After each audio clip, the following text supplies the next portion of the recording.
Well, joining us now on the program is Dr. Ero Ebafido, founder, Water Light Save Initiative and Sustainable Development Advocate. He joins us from New York, where he's also attending meetings and events at the General Assembly Hall at the United Nations headquarters. Thank you so much, Dr. Ebafido, for joining us on the program. Thank you, Lai, for having me today. Well, it's yet another UN General Assembly, and it's quite significant. The body is marking its 80th anniversary under various circumstances we are seeing in the world today. How's the atmosphere at the venue? I would say that it's quite energetic. You can feel both the fact that the world is happy that the United Nations is 80 years.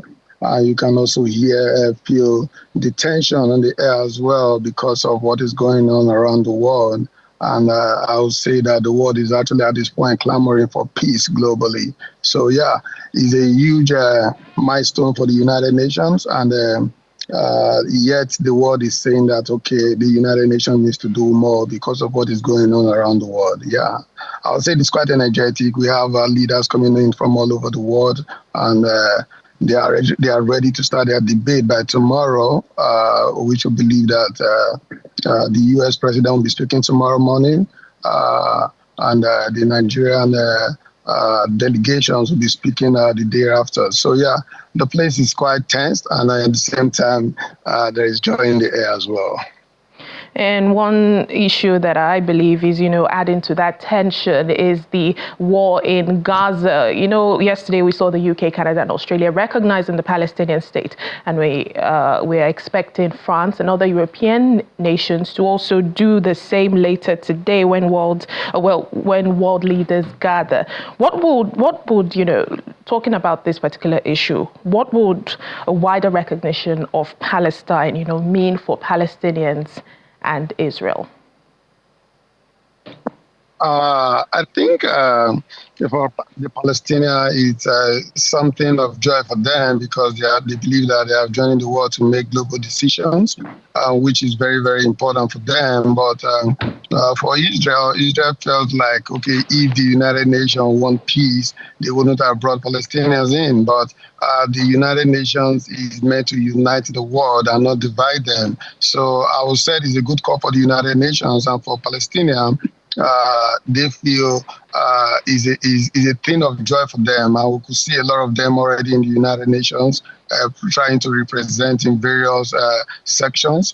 And for Israel, it's more like, what are they doing here? So yeah, it's a call for the United Nations, and other global leaders are actually supporting the call for the United Nations, bringing them on board. So yes, we are here to unite. We are here to unite the world and not divide them. All right. As a sustainable development advocate, your group is one of numerous United Nations SDG groups that are represented at the venue. What are advocates like you, looking forward to? Yeah, basically, we're looking for more sustainable partners, and we're actually clamoring. Recently, we launched the HERO framework, which is basically moving the humanitarian sector from the era of aid into sustainable development and transformation. So, and in this light, we are trusting that the government will begin to also do more.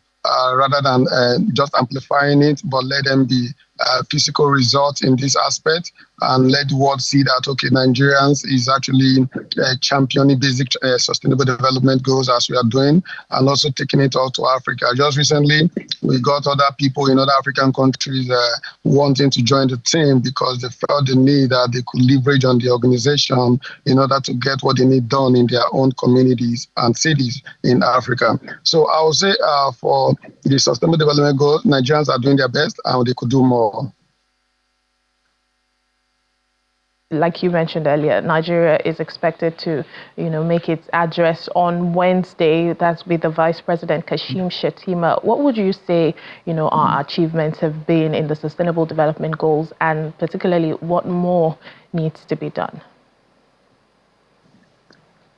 Yeah, I would say so far we are one of many countries that believe so much in sustainable development goals. And I would say the office of the SDG in Nigeria are doing a lot to make sure that they actually get what the sustainable development goal stands for across in Nigeria. I would say what needs to be done is we should begin to have more meaningful partnership events, mostly when we travel abroad. When I mean meaningful, they should be meaningful. When we're having events in Nigeria, we should have events that brings together global leaders and global stakeholders that want to also partner with Nigerians and invest in Nigerians, and not doing events that all are still Nigerian attendees, almost 80% Nigerian. So I would say, yeah, as an advocate for sustainable development goals, I feel that there is need for us to still do more and embrace more partners in what we are doing in order to make Africa great. And more so, we in Africa as well can also do a huge. We have a huge role to play in the fact that, in the sense that if we come together, we can make Nigeria great. It takes two. It takes one rather to know that, okay, fine, there is a need for transformation in this area. And rather than wait for the government, be the government and become real ambassadors for Nigeria wherever you are and whatever you want, in whatever sector you find yourself in. All right then, Dr. Ero Ibafidon, founder Waterlight Save Initiative and Sustainable Development Advocate. Thank you so much for speaking to us. Thank you so much for having me, Lara, today.